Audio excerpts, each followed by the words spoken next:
are in advanced talks to see if they can finalize a deal. They met again as recently as yesterday to continue to try to get this deal hammered out. We'll see whether they can. Now, we should also put into context here that Urban Meyer has been a difficult coach to pin down. And we've seen many situations evolve in recent years where teams thought that they were getting close to a deal with a particular coach only to see that deal go by the wayside. And until Urban Meyer signs on the dotted line, it's not a deal. But the two sides clearly are highly interested in seeing if they could finalize this deal that would bring Urban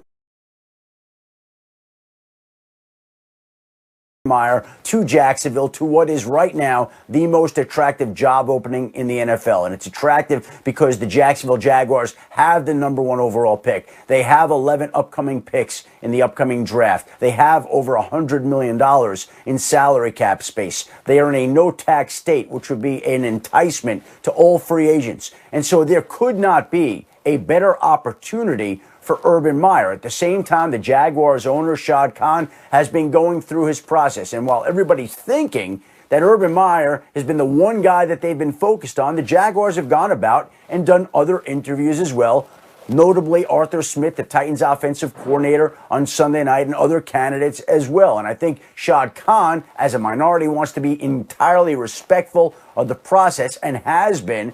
But at this point in time, he is in advanced talks with Urban Meyer to see if these two sides can finalize a deal that would bring a man who's won 3 national championships across 4 stops to Jacksonville to try to help Jacksonville advance to the next level in the NFL. Yeah, off the top of my head, that was Bowling Green, then Utah, then Florida, where he won 2 titles, and then he won 1 at Ohio State. He would try to become the 4th coach ever to win the national championship in college and win the Super Bowl. Pete Carroll, Barry Switzer, and Jimmy Johnson are the ones who have done that. So, Louis, let me start with you. What do you think? Urban Meyer spent his entire life in college football. What would you think of that marriage, him going to Jacksonville?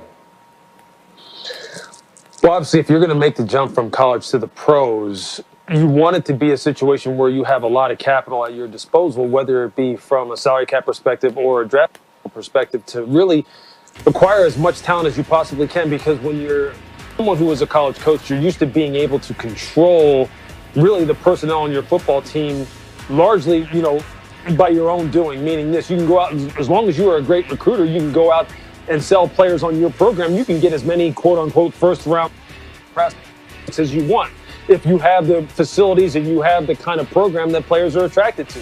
So it would make sense for a college coach to be attracted to a situation like Jacksonville, where it seems as though, in the realm of team building in the NFL, they have everything at their disposal to go ahead and make a quick turnaround. So I understand the intrigue on his part. He is someone who has been very successful at the college level. Now, the grind and the restrictions as you can do as far as your roster is concerned, and whether or not you can actually get the players that come to your place in the NFL, are much different than they are in college. So those kinds of pressures are much different. We'll see how it turns out, and whether ultimately, if it does turn out for him, he can be. There's been a lot of people who have tried it. Very few have been successful at it. So we'll have to wait and see. That's right.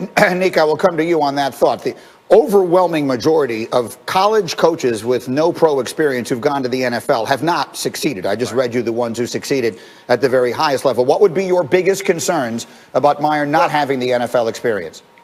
Nothing, frankly. I mean, the overwhelming majority of coaches don't succeed. Not very many coaches win Super Bowls. Not very many coaches last past their first deal. So I think it's just a really hard job. You need luck, and you need consistency, and you need a good staff. I think that would be the most concerning thing about bringing Urban Meyer on, considering the fact that he's been away from coaching for a little bit. It might be challenging for him to find the type of staff that he'll need to support him.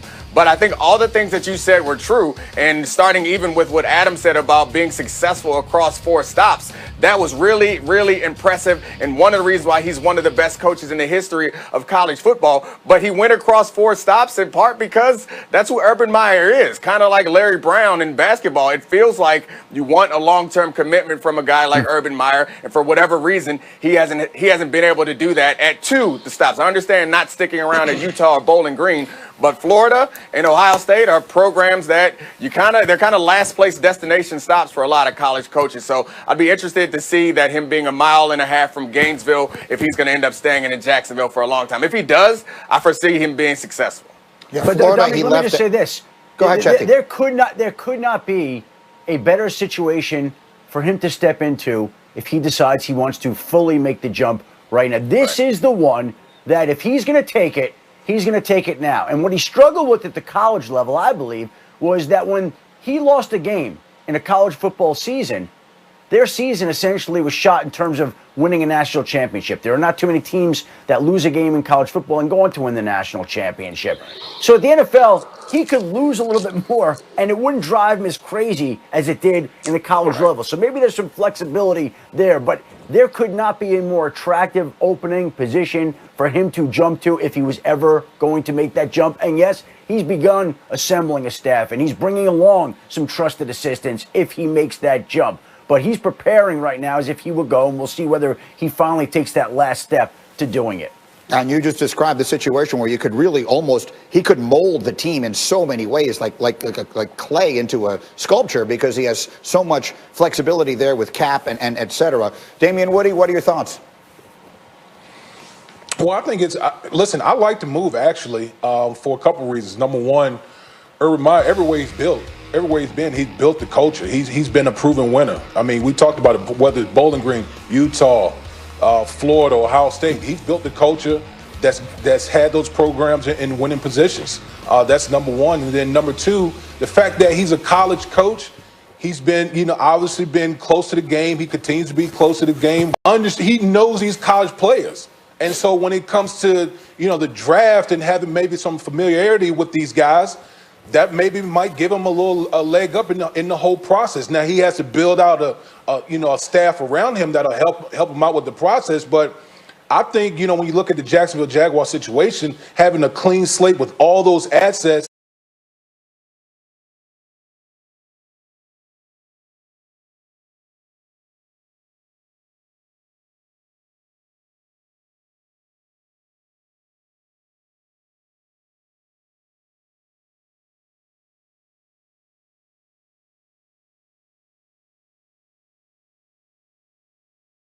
concern for you, the offense he has always run? Yeah, well, I think coaches need to continually evolve. And remember now, the offense that Nick Saban ran when he first got to Alabama looks nothing like the offense that he is running now and absolutely bludgeoning the competition with. So, evolving as a coach is obviously important. Now, look, there are people who believe that when Ryan Day took over the offense at Ohio State, it expanded dramatically and became much more explosive and became much more of a downfield passing attack to really exploit the width and the length of a football field. So I think Urban would be smart enough to see that look, that the pro game is one where you have to continually be growing, especially in the passing game aspect of it, and be able to threaten people the entire length and width of the football field.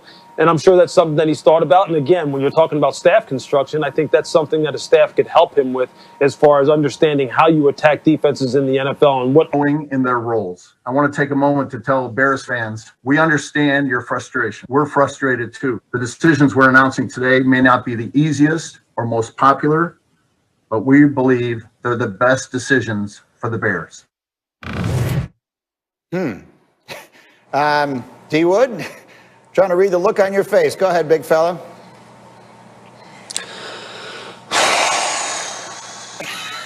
Learning in their roles. The hell are you talking about? How many years they both been there? They've been there for like, what, four years at least?